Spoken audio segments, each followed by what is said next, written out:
So this is how the tank facility looks like at Tonsley. It's a long tank where you can study such waves that you create, okay, from a dam break, and also the interference of such waves with objects.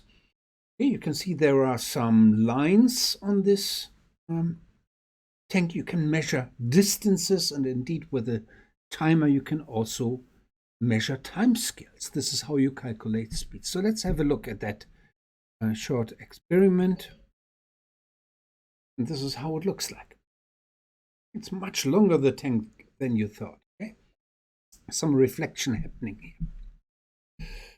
All right, and this is what you can now use to study the progression of these waves or different initial heights of the layer, okay, of the water layer. So let's have a look at the analytical solution. And here's one simplified analytical solution. You can see the setup on the left. Okay, you can see the initial layer, thickness H0, and then you can see the progression of the wave in this direction with a speed of which is called C0, and the layer thickness that actually moves over to the left is half the initial thickness.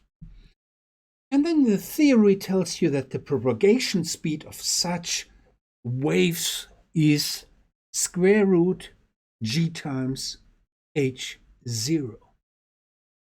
It's the speed of these waves depend on the initial thickness or height of your layer.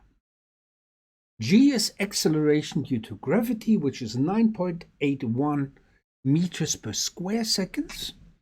Okay, you can plug that in, and then you plug into this formula the initial height, and it tells you the speed. Okay. All right, so let's just check whether it makes sense, and we do a unit check. There's this formula here.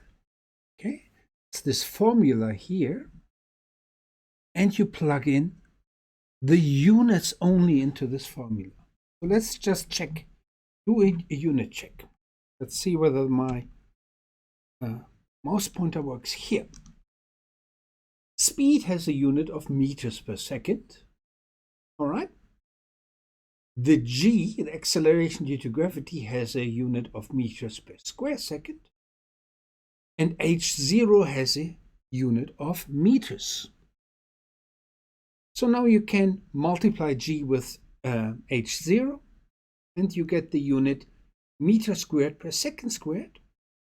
And if you now take the square root of these units, the square root of the units gives you meters per second. So these are the simple tests to work out whether a formula makes sense and whether you get the right units.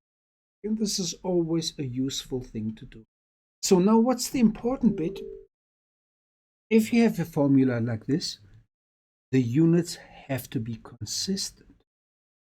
So because the g has meters per square second, the value that you have to enter for the h0 has to be in meters too. And then you get the unit meters per square second. The result has the unit meters per second. And then afterwards, indeed, you can convert to centimeters per second or kilometers per hour, whatever you want.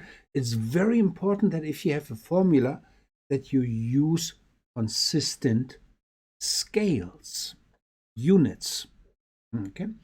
That you use consistent units. Hey,